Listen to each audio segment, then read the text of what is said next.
According to the World Health Organization, over 70% of adults are living with signs of stress without even realizing it. Not going insane, not collapsing, not breaking down, just always feeling tired, even after lots of sleep, not wanting to talk to anyone, but not wanting to be alone either. Always feeling like you're getting through the day but not really living. And gradually, you find yourself no longer being who you used to be, not because something huge happened, but because small cracks have been quietly spreading from within. Surely, each of us has gone through such phases, moments when we feel like we're drifting through life, unable to name what we're feeling. Not sad, but not happy either. Not defeated, but also no longer excited about anything. These signs pass silently, endured in quiet, and we think they'll go away on their own until one day we no longer recognize how far we've drifted from ourselves. Welcome to Stoic App, and this video brings you a new perspective on stress. Not loud, not extreme, but deep, familiar and honest to what you've lived through. Not just theory, but practical solutions, gentle enough to begin with, realistic enough to apply, and quiet enough to reach the deepest part of you. This isn't a lecture, nor a treatment plan. This is a journey you take chapter by chapter to return to yourself more truthfully and kindly. 1. A chaotic mind. Unfocused, forgetful, cluttered thoughts. What were you just about to do? Open your laptop, meant to write an email, but then you got up to get some water. On the way back, you picked up your phone, opened another app, and forgot what you were going to do in the first place. A new tab opened, a small notification popped up, a distant sound distracted you. It all took just a few seconds, but they added up into a stream of scattered, fragmented thoughts, leaving you unable to focus on anything. You don't feel panicked, not sad. You wouldn't call it stress. But deep down, you know something is off. You work non-stop yet everything remains unfinished. You think constantly yet no thought ever reaches the end. And sometimes, you feel like a machine running smoothly but quietly wearing down inside, one gear at a time. It's not that you're weak, not that you lack focus. It's just that your mind is tired. Too many worries running in parallel. Too many things to remember, to process, to respond to. A stressed brain doesn't explode, it scrambles. And this scramble doesn't make you collapse, it just makes you slowly lose the sense of what you're actually doing. And precisely because you're still functioning, you don't realize you've lost direction. Ryan Holiday once said, "The number one enemy of clarity is not adversity, but distraction." Before becoming the best-selling author of famous Stoic books, he was once a busy marketing director working 18 hours a day at a major fashion company, where every email, every drama, and every deadline pulled him further away from himself. But eventually, he broke down, not because he failed, but because of the quiet exhaustion in his mind. And to recover, Ryan didn't seek out new methods. He did something that seemed small, disconnected, wrote, limited input, lived simply, observed his thoughts. Wrote down what needed to be done, and did only that. He once wrote, "Your mind is a garden. If you don't protect it, weeds will grow." And he began protecting it not through grand efforts, but through a small daily awareness. Marcus Aurelius also once reminded us, "You have power over your mind, not outside events." But how can you keep that power if you don't even know where you're being pulled? How can you focus if from morning till now you haven't truly looked into yourself even once. Tomorrow, before you check your phone or dive into the daily grind, sit down with a piece of paper. Split it in half. On the left, write down 3 things you must do today, not for anyone else. Not out of pressure, but because if you don't, the day will feel wasted. On the right, write down just one thing you want to do for yourself, maybe 10 minutes of focused writing, a phone-free coffee, or 30 minutes to finish a task left undone since last week. Once you've written it out, underline the one most important line. Then begin your day, not jumping from task to task, not multitasking, not letting the stream of thoughts sweep you away like water over stone. Just one task, one direction, one anchored mind. Because if you don't stop to choose your mind, then the chaos will choose for you, and you will drift. A little more each day, a little farther each time. Are you still steering your own mind, or just floating downstream like a raft? 2. A weakening body, constant fatigue, without a clear reason. Stress doesn't always show up like a storm in your mind. Sometimes it arrives through something very small.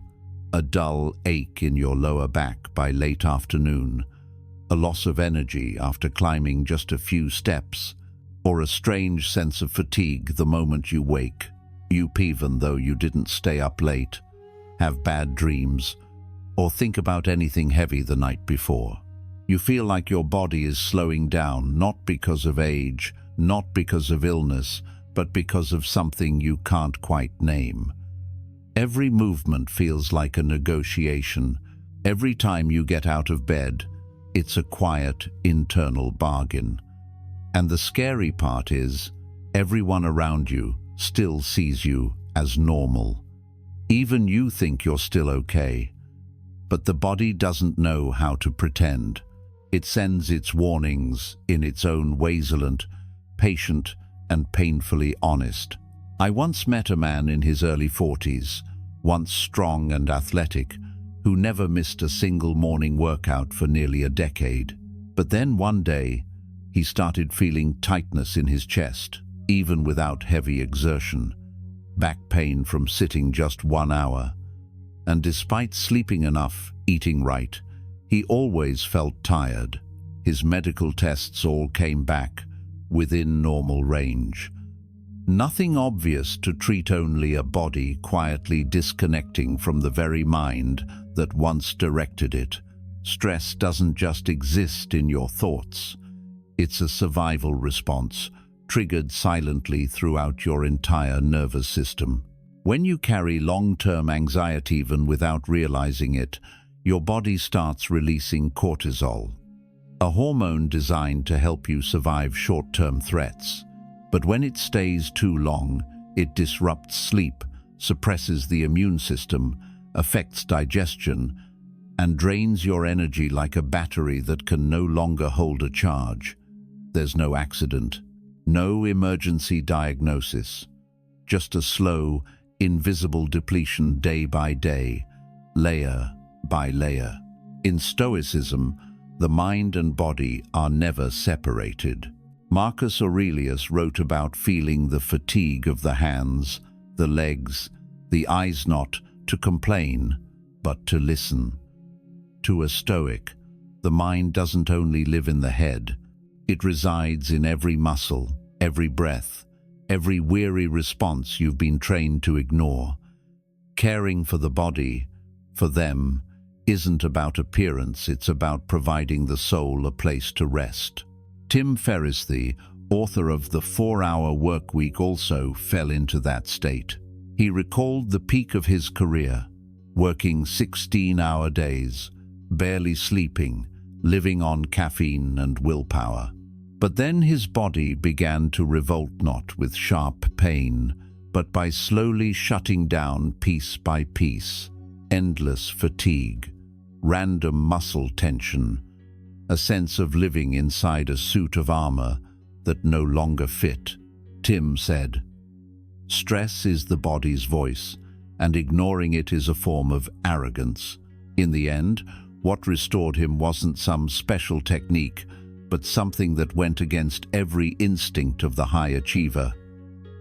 One evening, a week, with no work, no devices, no one needing to know where he was, no productivity, no justification, just giving the body permission to simply exist.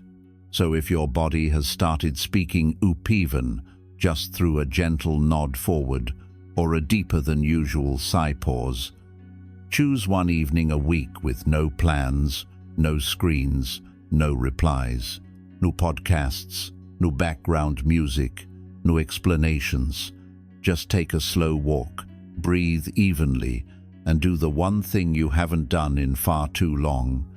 Let your body rest without needing to justify to anyone why you needed to rest. Because one day, if you don't choose to stop, your body will choose for you. In a way you'll no longer get to decide. 3. Sleeping too much or too little, but never feeling rested. 3:17 a.m. You wake up, no sound, no alarm, but your eyes snap open. Your mind has already jolted awake before you, as if it never actually slept. You're not panicking, not thinking about anything clearly. It's just, you can't fall back asleep, even though your body feels utterly drained. And you lie there, in the dark, listening to the fan spin, watching time crawl by, as if it too has run out of strength. Or maybe you're on the opposite end. You sleep 9-10 hours a night, plus more on weekends.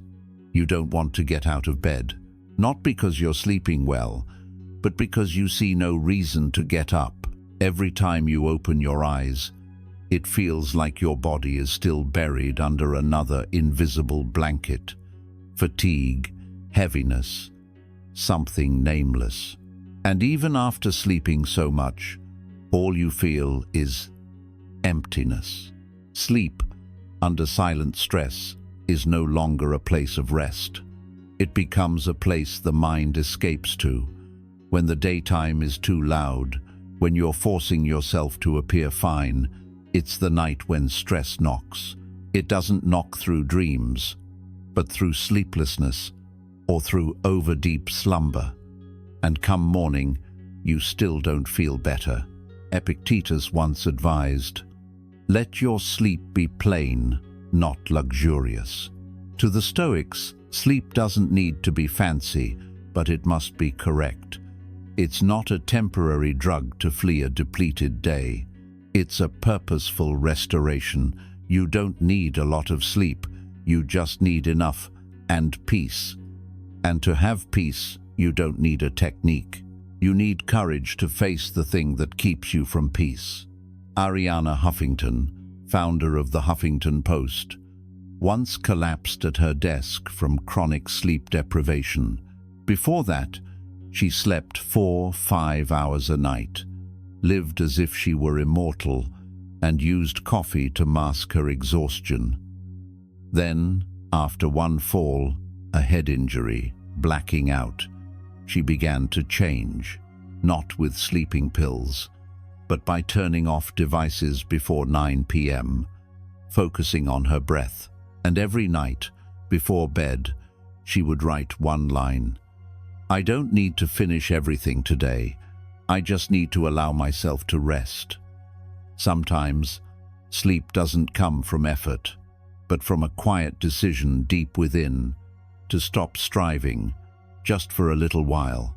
If you find yourself in either extreme, unable to sleep or unwilling to rise, start with the smallest step: 3 minutes of steady breathing before bed. No need to think deeply. No need to count. Just place your hand on your chest, close your eyes, inhale slowly through your nose for 4 seconds, hold gently for 1 second, and exhale long through your mouth for 6 seconds. Repeat for 3 minutes. During those 3 minutes, you don't need to solve anything. You only need to allow your mind to return inward, as if you are the gatekeeper of sleep, not the one demanding it to come. Because sleep is not a place you run to in order to escape. It's the place you return to accept that another day has passed, and that you are still here. If you've ever lain awake at midnight, eyes wide open with no clue why you're up, or if you've ever slept and woken up feeling even more exhausted than before, then maybe you understand. Sleep is not always a safe place. It can be a place where the mind hides, or where the things we haven't faced try to make themselves heard. If this chapter resonates with you in any way, share in the comments.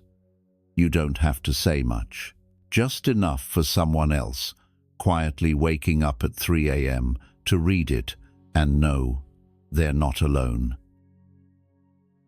4. You gradually interact less, then start to fade from conversations. You used to be the one who initiated every hangout, not the loud or overly talkative type, but always the first to start a conversation, to keep the flow going in the right direction, and to speak just enough to make others feel at ease. A quiet person but never absent. Someone who, even in silence, made others feel they knew what you were thinking. And then, one day, you started replying more slowly. One word, one emoji, one blank space. And then, no reply at all. No one noticed right away. Everyone was busy. And you still maintained enough politeness to occasionally respond when necessary, but your presence began to fade in conversations. Not because you were angry or wanted to leave.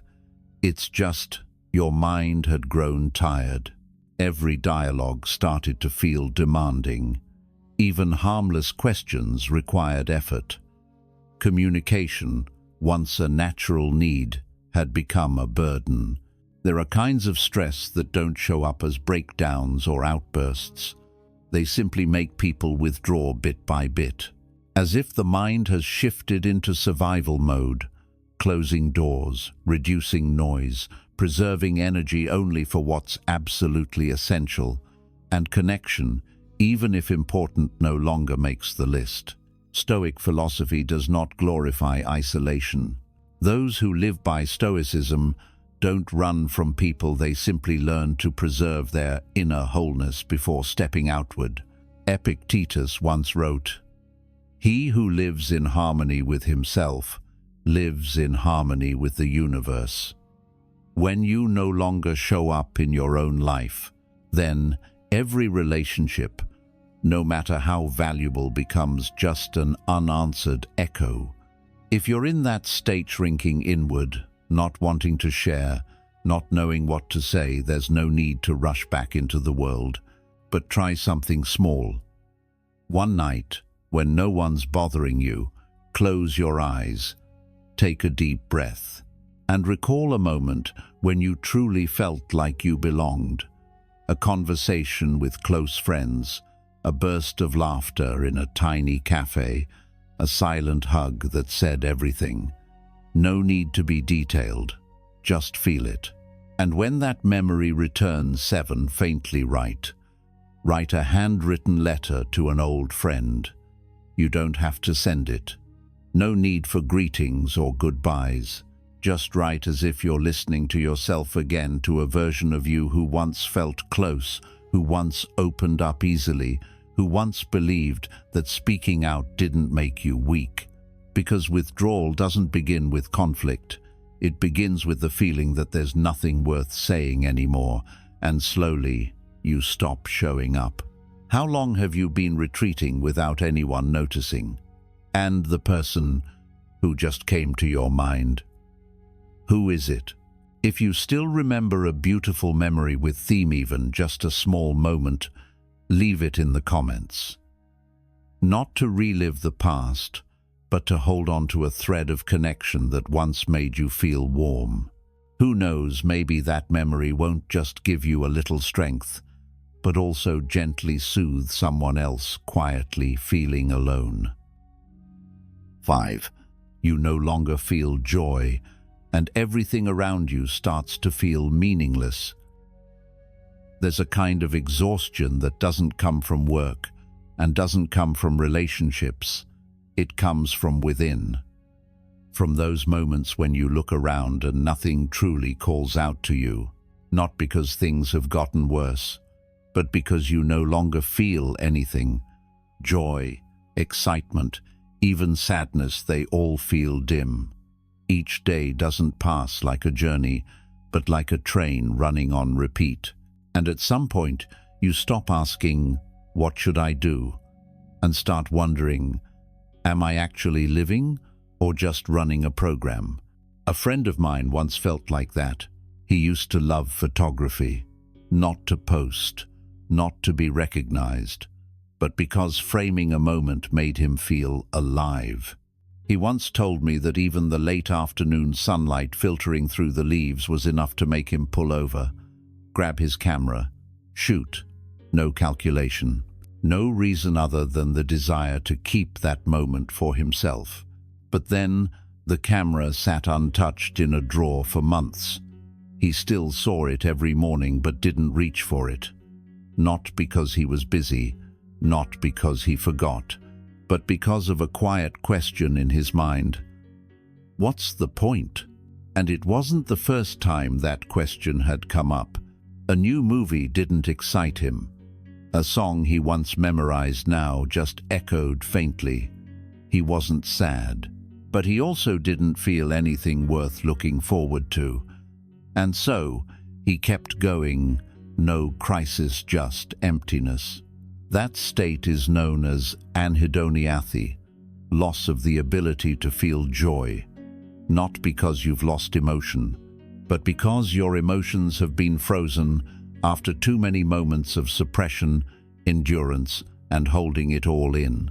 When stress builds up for too long without release, it doesn't hurt anymore, it numbs. Everything becomes a task. Nothing touches you anymore, not even the things that once stirred your soul. Marcus Aurelius once wrote, "It is not things that disturb us, but our opinion about things. It's not the world that makes us go cold. It's the way we see it when our inner world has already gone numb.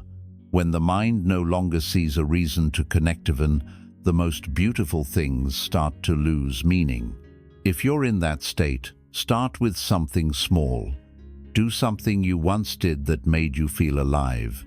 Not to be good at it, not to get your passion back, not for anyone to see, just as a quiet act to ask yourself, is there still something awake in me? If you used to draw, scribble a line. If you used to play music, pluck a single old chord. If you used to love photography, take a photo with no subject in mind. Don't try to recreate the old feelings. Just let your hands move and be patient with the initial emptiness. And if no feeling comes back, try something else. Allow yourself intentionally to break form once. Do something you've never done, even something you used to think was silly. Wear something loud and ridiculous outside. Scream inside your car. Play a child's game. Write a letter to your 10-year-old self. It doesn't need to make sense. It only needs to make you feel free. Because sometimes what we've lost isn't joy, but the permission to be light, to be surprised, to be wrong, to be young again. And that little bit of nonsense, if you're gentle enough to let it happen, might just be the door that leads you back to yourself. If nothing moves you anymore, maybe what you need isn't a new goal, but a reason soft enough for you to allow yourself to live again. Not to be great, not to be right, just to be real. 6. You start spending money to fill the emptiness. Night. No one's calling. Nothing's urgent. Just you, your phone screen, and the pale blue light from a shopping page. Your fingers scroll without thinking.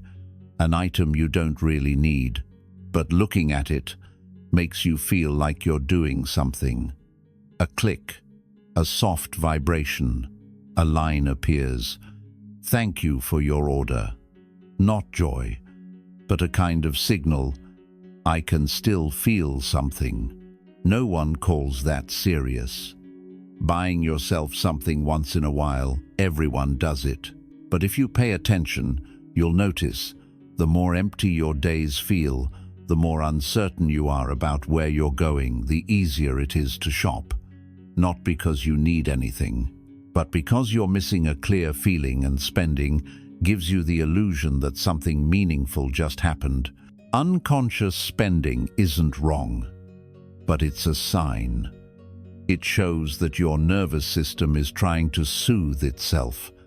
A touch, a tiny reward, something to fill the silence you haven't dared to name. Many people don't spend because they lack things, but because they lack connection.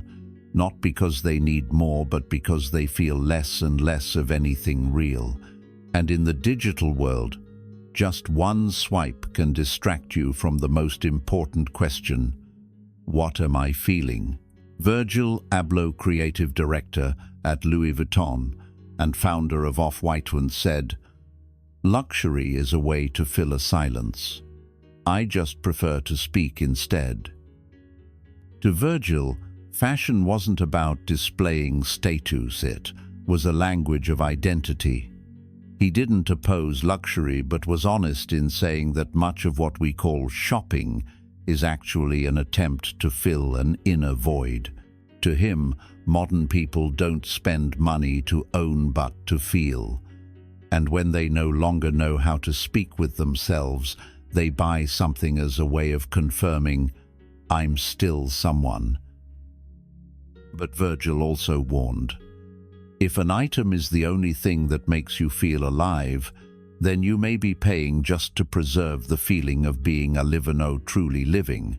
Seneca, who lived 2,000 years before Virgil, also wrote, "If you wish to be rich, do not add to your money but subtract from your desires."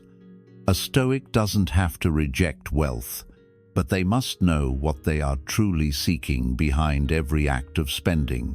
Because inner freedom doesn't come from having more, but from needing less, with awareness. So next time you feel like buying something, pause for just one breath and ask, what am I missing inside? Maybe you're sad, lonely, lost, or simply tired and don't know how to name it. Just asking that question already brings you back to awareness.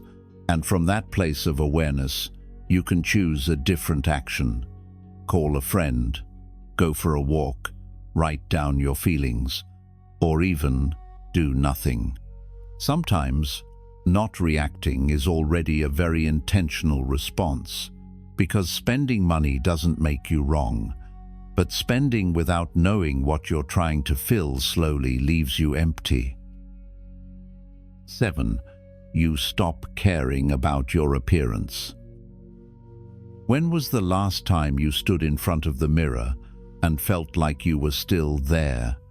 Not to admire yourself, not to check some small detail, but that moment when you looked at yourself and saw someone who still wanted to hold on to something, who still wanted to be present in this life with kindness, care, and clarity. Small things, choosing a shirt that suits you, brushing your hair neatly, buttoning your shirt all the way. Habits not meant to impress anyone, but to remind yourself, I'm still living with intention. But when stress lingers, everything starts to slip away without a sound. Whatever you wear is fine. Your hair gets longer, and you don't bother trimming it. The mirror gathers dust.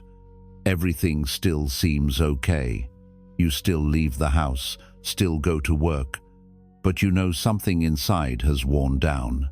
No one notices right away, but you see it most clearly You've stopped wanting to keep anything tidy, anything bright, because deep down you feel, what's the point anymore? Letting go of your appearance doesn't always come from laziness. It comes from depletion. When the mind enters a state of silent survival, the non-essentials are the first to be cut. Dressing decently, cleaning the mirror, placing a flower in a vase, brushing your hair carefully. The things that once helped you reconnect with yourself gradually become luxuries in an inner world already filled with noise. Even those who once made the whole world laugh have also felt like there's no longer a reason to look put together. Robin Williams once shared that he began dressing carelessly and avoiding mirrors when he felt like he was losing his sense of a meaningful life. "I used to dress neatly to feel like I had control over something," he said. "But when that part of me faded, I no longer had enough reason to prepare for anything." Oh, and if someone like him, who once embodied warmth and liveliness, could quietly disappear from himself like that, then maybe you don't need to feel ashamed if you're going through the same thing. What matters isn't how much you've let go, but whether you're still willing to pause, just once, to hold on to the part of you that hasn't been lost. Epictetus once said, "Respect yourself above all." But respecting yourself isn't about your appearance. It's about the actions you choose when no one is watching. A person living by Stoic principles may be simple, but not sloppy. They don't groom to impress, but to avoid disappearing from their own sight.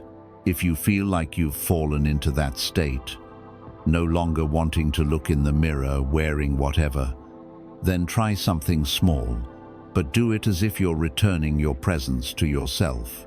Set aside one morning, no rush, no phone.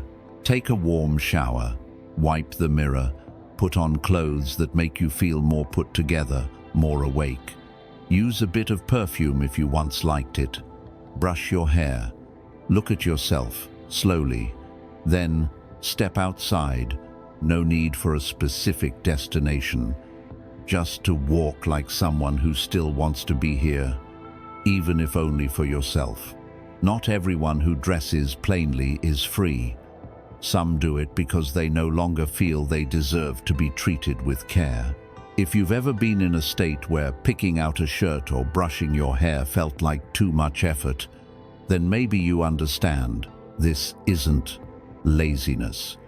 It's a silent cry for help from your body and mind after too many days of surviving. If you feel this chapter reflects your experience, leave a comment sharing one small habit you once did to stay grounded, but have since forgotten.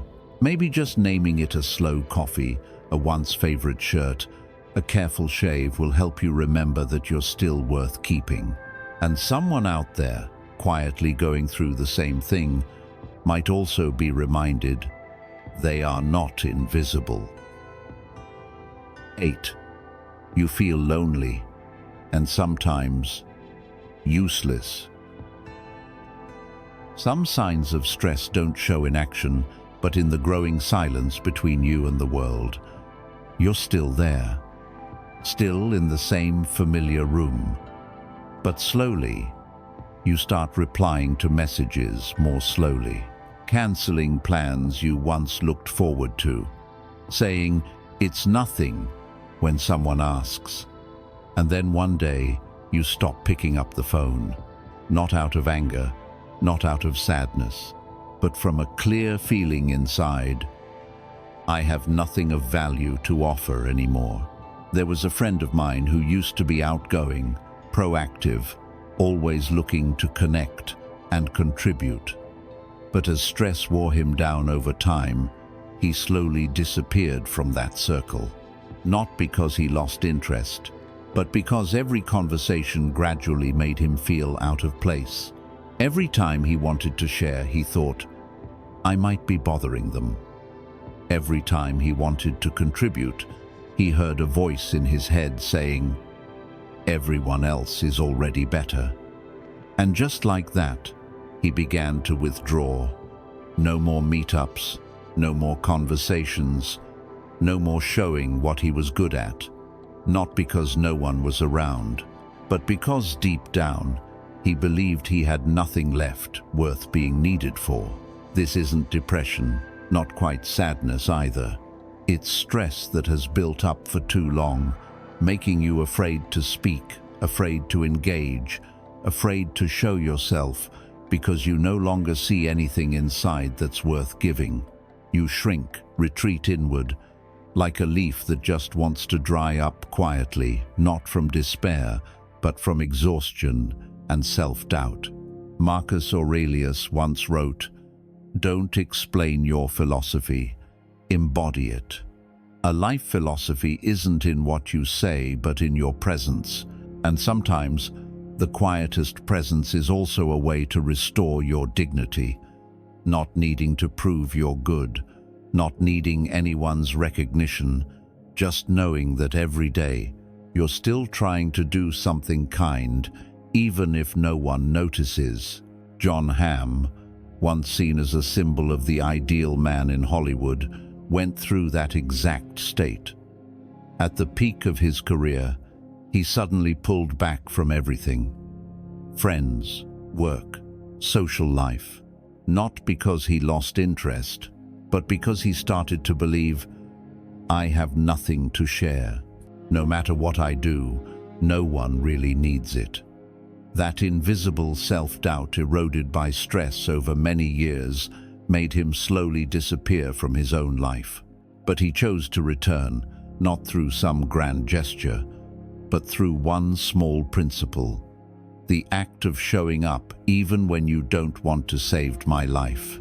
Just showing up, even if imperfect. Just doing one small thing for someone, even if no one knows. And from there, he began to rebuild the sense that he was still here, not because someone needed him, but because he deserved to live fully. If you feel like you're fading from your relationships, try one very small action. Call an old friend, not to vent, just to ask how they've been. Write a thank you you've never said. Do a small good deed for someone in silence, without needing to tell anyone. These acts aren't about reclaiming your place in someone's eyes, but about quietly reminding yourself you still have something to give. Or you can choose one action that creates real value no matter how small. Translate a short passage. Help a beginner with something you know. Tidy up your workspace. Send a useful tip to a coworker. No one needs to know. No one needs to thank you. But it's enough for you to feel, I'm still making something a little better where I touch it. And that's not something a useless person can do. Are you waiting for the world to recognize you? Or have you simply forgotten that you stopped recognizing yourself a long time ago? 9. You get easily anxious, easily angry, and overreact to small things. When you've been silent for too long, when you've held back, pushed through, and endured too much, your emotions don't disappear. They just sit there, waiting for the smallest excuse to erupt.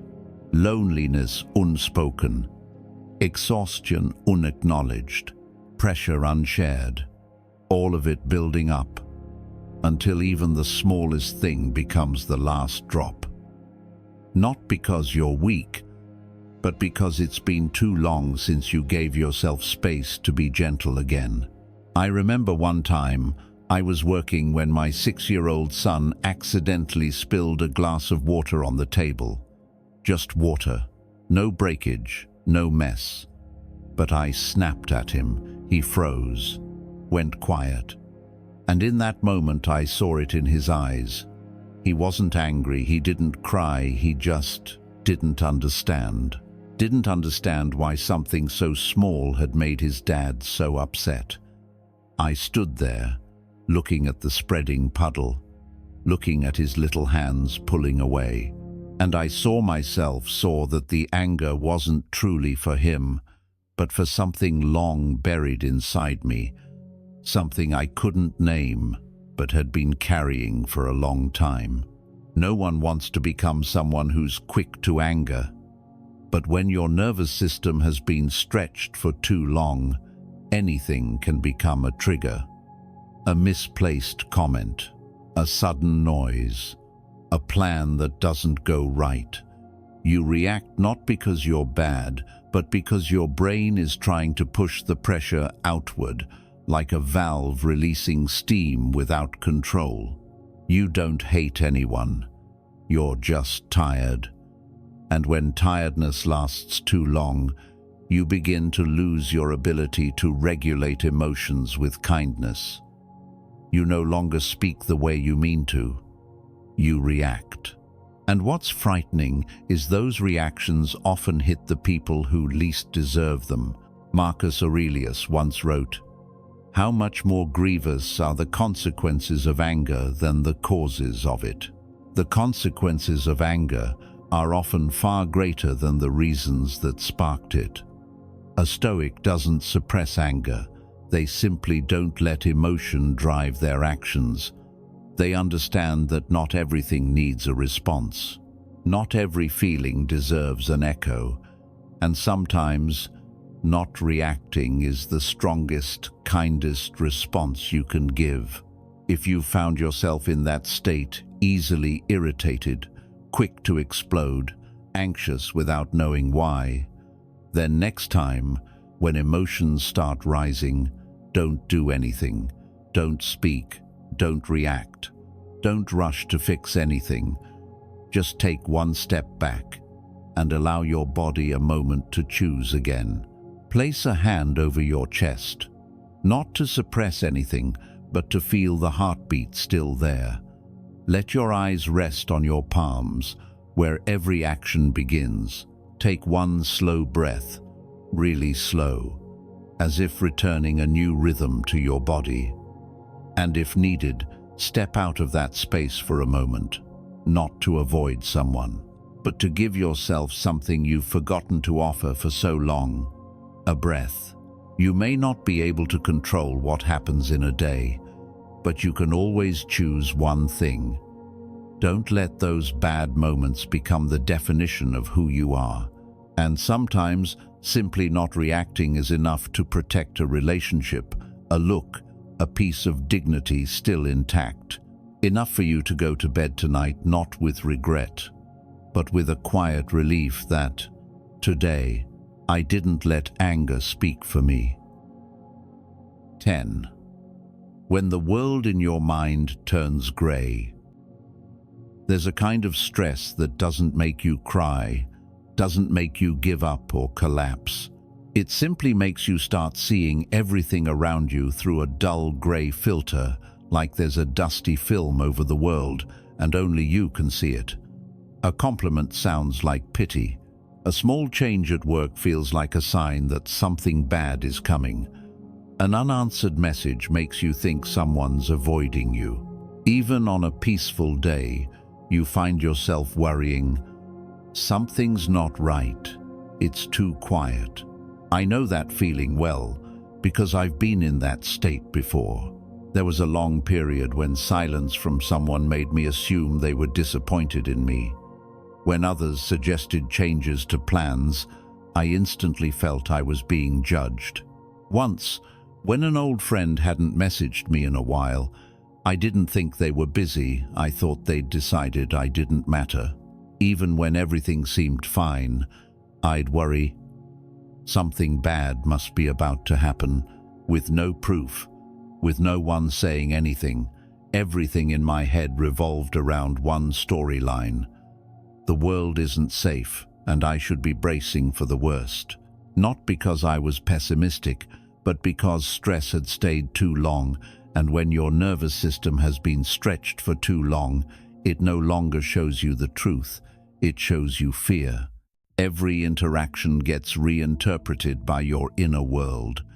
Every little signal becomes an arrow, and you stop living in reality You live in the story your mind wrote before anything even happened. Marcus Aurelius once wrote, "The soul becomes dyed with the color of its thoughts. Your soul is tinted by what you think." If you view everything through lenses of insecurity, suspicion, and defense every day, then sooner or later, your mind becomes a place without light, even if the outside world is still full of sun. Barack Obama described this state very clearly in his memoir. During the most stressful times of his presidency, he shared that he constantly interpreted everything in the worst possible way, even without any concrete sign. Silence meant criticism, complexity meant failure, uncertainty meant the start of collapse. And he said something deeply honest. "My brain was always 2 steps ahead in the worst direction possible." He didn't heal through affirmations. He healed by checking back in with reality. Every night, he would write down what he had been worried about, then compare it to what actually happened. After a few months, he realized most of what he feared never came true. And from then on, he started to detach from the stories his brain created and return to the world as it actually was, not as he imagined it might become. As for me, I began with one small action. Every night, before bed, I'd write down one situation I had misjudged that day. Something I thought would be terrible, but turned out not so bad. Maybe a look I assumed was cold, but was actually just tiredness. A delayed reply I took as rejection, but was just waiting for approval. Each line I wrote helped wipe a bit of dust off the lens of my mind, not to sugarcoat reality, but to see things as they truly were. You can't control everything out there, but you live inside your own mind nearly 24 hours a day. And if that room is constantly filled with warnings, worst-case scenarios, and shadows you created, then how can you feel at peace, no matter how calm the world outside may be?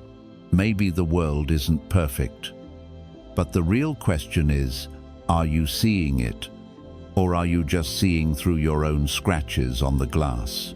If you live in your mind more than in the world out there, then don't let that mind become a prison. Make it a space that's bright enough, still enough, a place where you can sit and look out with eyes that are no longer tired.